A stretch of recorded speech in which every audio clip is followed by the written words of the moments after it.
ನಮಸ್ತೆ ಸ್ನೇಹಿತರೆ, ಇವತ್ತು ನಾವು ಪ್ರಥಮ BA BComನವರಿಗಿರುವಂತಹ ಕನ್ನಡ ಭಾಷಿಕ ಹೊಸಗನ್ನಡದ ಕವಿತೆಯಲ್ಲಿ ಘಟಕ 4ರಲ್ಲಿರುವಂತಹ ಕೊನೆಯದಾದ ಕವಿತೆ ರಾಣಿ ತಿಮ್ಮಿಯ ಸಿಂಹಾಸನ, ವಿಜಯ ದಬ್ಬೆಯವರು ಬರೆದಿರುವಂತಹ ರಾಣಿ ತಿಮ್ಮಿಯ ಸಿಂಹಾಸನ ಕವಿತೆಯ ಬಗ್ಗೆ ತಿಳ್ಕೊಳ್ಳುವ ಸ್ನೇಹಿತರೆ.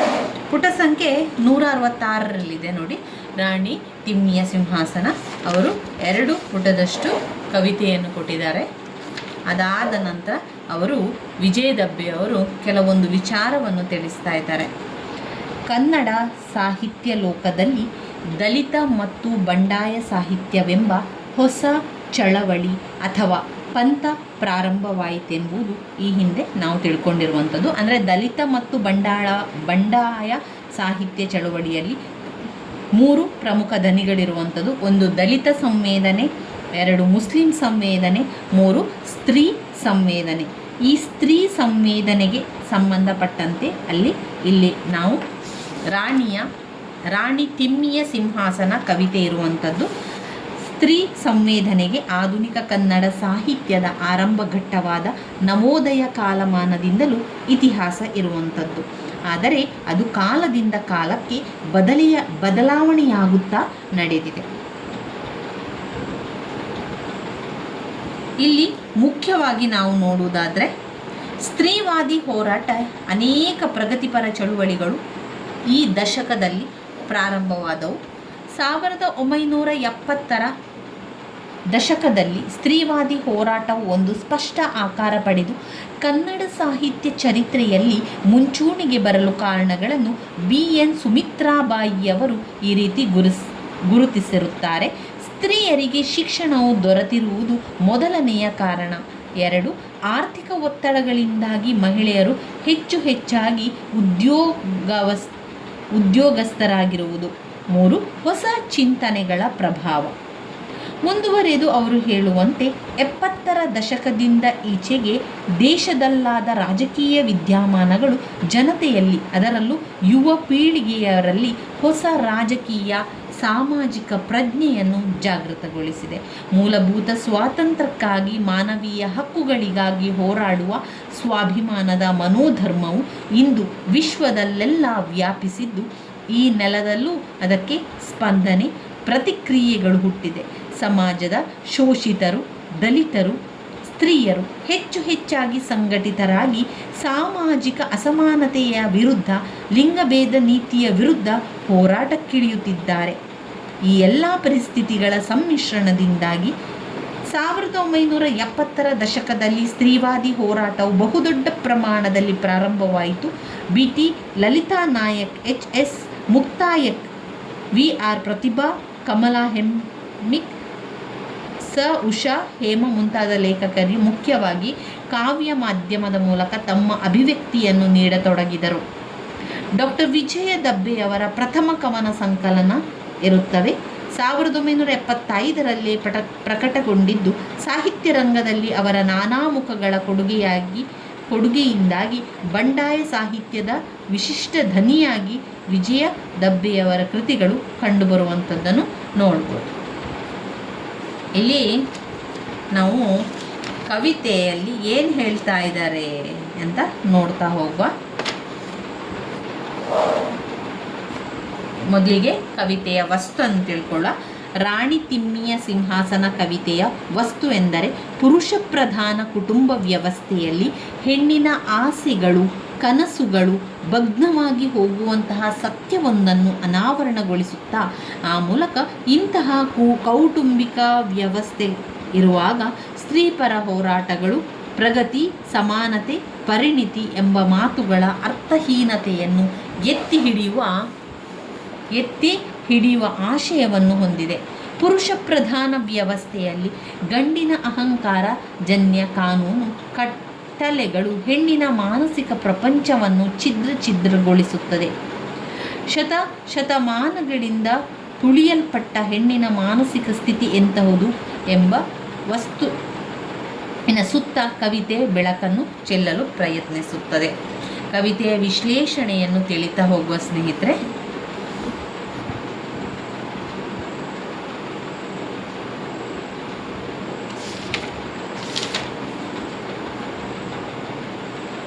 ರಾಣಿ ತಿಮ್ಮಿಯ ಸಿಂಹಾಸನ ಕವಿತೆ ನೀರು ಲೋಹದ ಚಿಂತೆ ಕವಿತಾ ಸಂಕಲನದ ಮೊದಲ ಕವಿತೆಯಾಗಿದ್ದು, ಇದೊಂದು ಕಥನ ಕವನದ ಮಾದರಿಯಲ್ಲಿ ರಚಿತವಾಗಿರುವಂಥ ಕವಿತೆಯಾಗಿದೆ.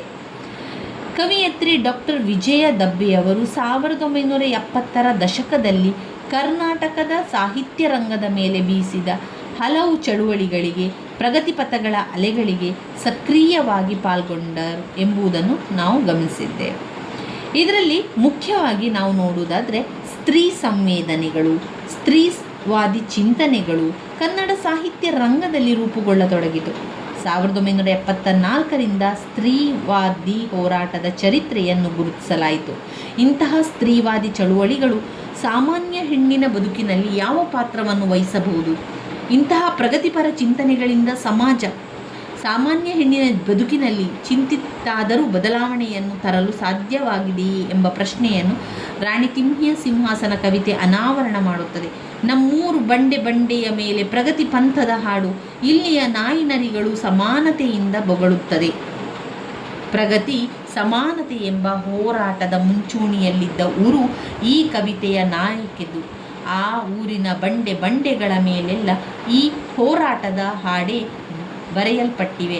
ಆ ಊರಿನ ಜನತೆ ಸಮಾನತೆಯನ್ನು ಕುರಿತು ಮಾತನಾಡುವುದಿರಲಿ, ಆ ಊರಿನ ನಾಯಿ ನರಿಗಳು ಸಮಾನತೆಯಿಂದ ಬೊಗಳುತ್ತದೆ. ಈ ವಾಕ್ಯ ವಿಡಂಬನಾತ್ಮಕವಾಗಿದೆ, ಆದರೆ ಜನರು ಸಮಾನತೆಯನ್ನು ಕುರಿತು ಆಡುವ ಮಾತುಗಳು ಹೊಗಳುವ ಮಾತುಗಳಂತೆ ಅರ್ಥಹೀನ ಎಂದು ಈ ಒಂದು ಮೇಲಿನ ವಾಕ್ಯಗಳು ವ್ಯಂಗ್ಯವಾಗಿ ಧ್ವನಿಸುತ್ತದೆ.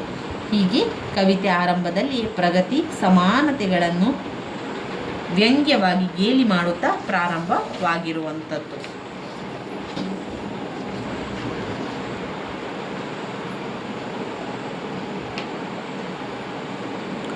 ಎಲ್ಲ ಕ್ರಾಂತಿಗಳನ್ನು ಹೊದ್ದು ಮಲಗಿರುವ ಊರು. ಆ ಊರು ಎಂದ ಮೇಲೆ ಅಲ್ಲಿ ನಾಟಕವೊಂದು ನಡೆಯುತ್ತದೆ. ಆ ನಾಟಕದ ಹೆಸರು ಬಾಳ ಪ್ರಣತಿ. ಪ್ರಣತಿ ಅಂದರೆ ಪರಿಣತಿ, ಬಾಳಿನಲ್ಲಿ ಪರಿಣಿತಿ ಪಡೆದವರು ಎನ್ನುವಂಥ ಹೆಸರು ಬರ್ತದೆ. ಈ ನಾಟಕದಲ್ಲಿ ಪಾತ್ರವಹಿಸಲು ಎಂದು ಕವಿಯತ್ರಿ ಹೇಳದೆ ಪ್ರಣತಿಗೆ ಎಂದು ಹೇಳುತ್ತಾರೆ. ಈ ನಾಟಕದಲ್ಲಿ ಪಾತ್ರವಹಿಸಲು ಎಂದು ಕವಿಯತ್ರಿ ಹೇಳದೆ ಪ್ರಣತಿಗೆ ಎಂದು ಹೇಳುತ್ತಾರೆ.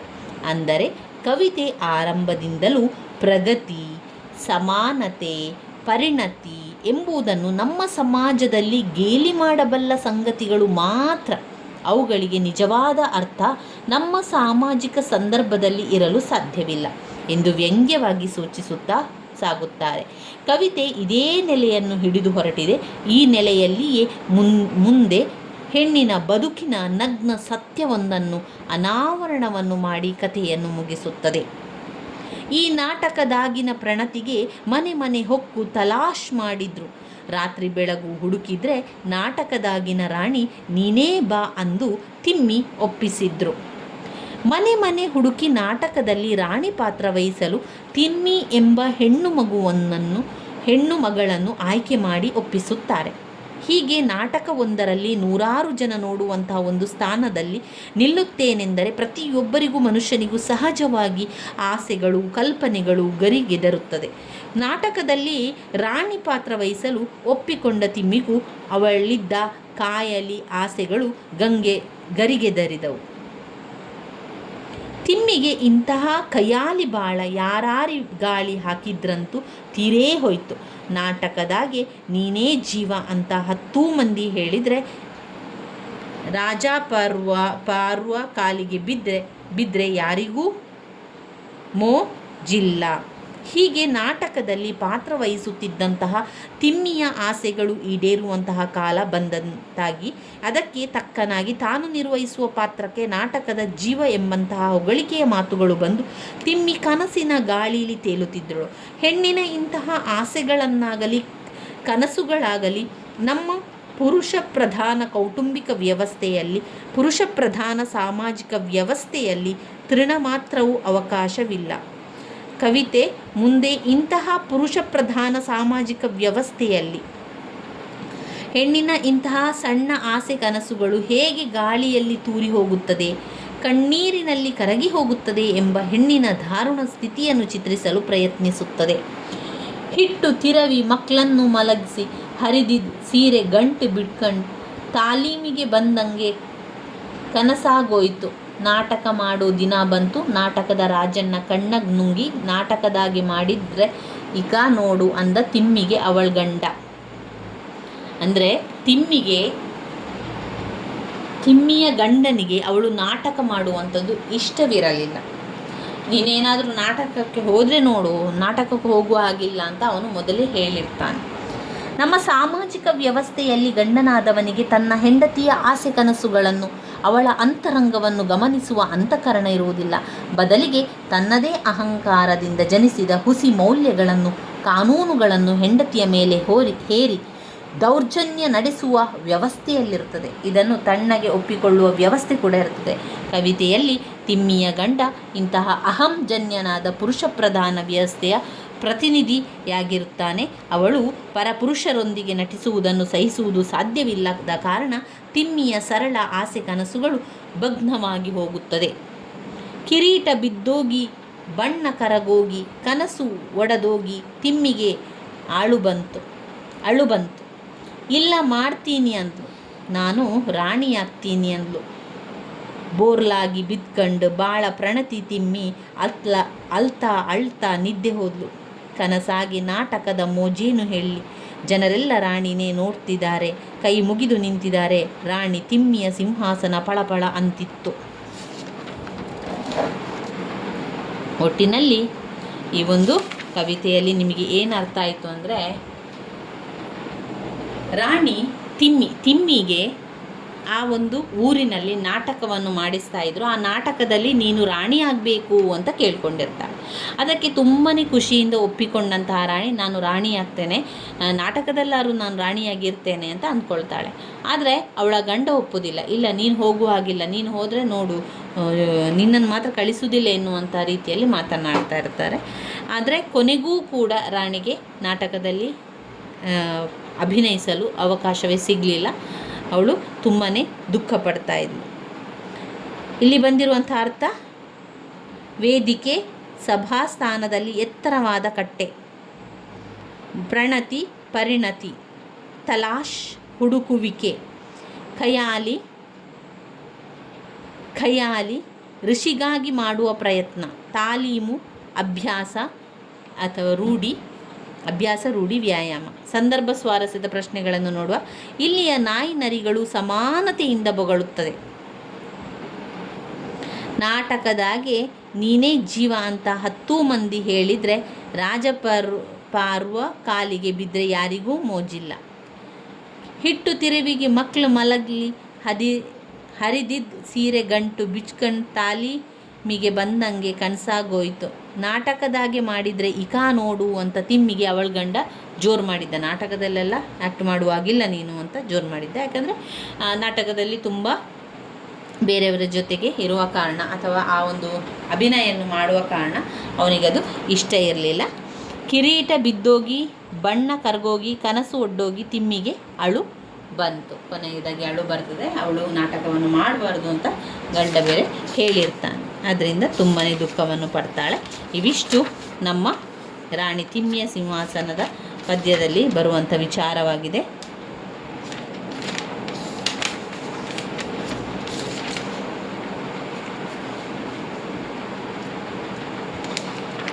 ಇಲ್ಲಿ ನೋಡಿ ಬಂದಂಥ ಸಂದರ್ಭ ಸ್ವಾರಸ್ಯ ಇಲ್ಲಿದೆ ನೋಡಿ. ನಾಯಿ ನರಿಗಳು ಬೊಗಳ್ತದೆ.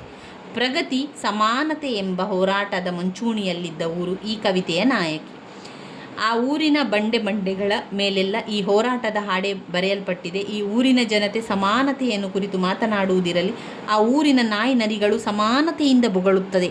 ಈ ವಾಕ್ಯ ವಿಡಂಬನಾತ್ಮಕವಾಗಿದೆ. ಅಂದರೆ ಜನರು ಸಮಾನತೆಯನ್ನು ಕುರಿತು ಆಡುವ ಮಾತುಗಳು ಬೊಗಳುವ ಮಾತುಗಳಂತೆ ಅರ್ಥಹೀನ ಎಂದು ಈ ಒಂದು ಮೇಲಿನ ಸಾಲುಗಳನ್ನು ಸಮಾನತೆಯನ್ನು ಕುರಿತು ಆಡುವ ಮಾತುಗಳು ಬೊಗಳುವ ಮಾತುಗಳಂತೆ ಅರ್ಥಹೀನ ಎಂದು ಮೇಲಿನ ವಾಕ್ಯ ವ್ಯಂಗ್ಯವಾಗಿ ಧ್ವನಿಸುತ್ತದೆ. ಹೀಗೆ ಕವಿತೆ ಆರಂಭದಲ್ಲಿ ಪ್ರಗತಿ ಸಮಾನತೆಯನ್ನು ವ್ಯಂಗ್ಯವಾಗಿ ಗೇಲಿ ಮಾಡುತ್ತಾ ಪ್ರಾರಂಭ ಆಗಿರುವಂಥದ್ದೇ ರಾಣಿ ತಿಮ್ಮಿಯ ಸಿಂಹಾಸನ ಆಗಿದೆ. ನನ್ನ ವಿಡಿಯೋಸ್ ಎಲ್ಲ ನಿಮಗೆ ಇಷ್ಟ ಆಗ್ತಾ ಇದ್ದರೆ ಲೈಕ್ ಕೊಡಿ, ಶೇರ್ ಮಾಡಿ, ಹಾಗೆ ಸಬ್ಸ್ಕ್ರೈಬ್ ಮಾಡಲಿಕ್ಕೆ ಮರಿಬೇಡಿ ಸ್ನೇಹಿತರೆ. ಇನ್ನಷ್ಟು ಕವಿತೆಗಳ ಬಗ್ಗೆ ತಿಳಿತಾ ಹೋಗುವ. ಮುಂದಿನ ವಿಡಿಯೋದಲ್ಲಿ ಇನ್ನಷ್ಟು ಕವಿತೆಗಳನ್ನು ಕೂಡ ನಾವು ತಿಳಿತಾ ಹೋಗುವ ಸ್ನೇಹಿತರೆ. ಧನ್ಯವಾದಗಳು.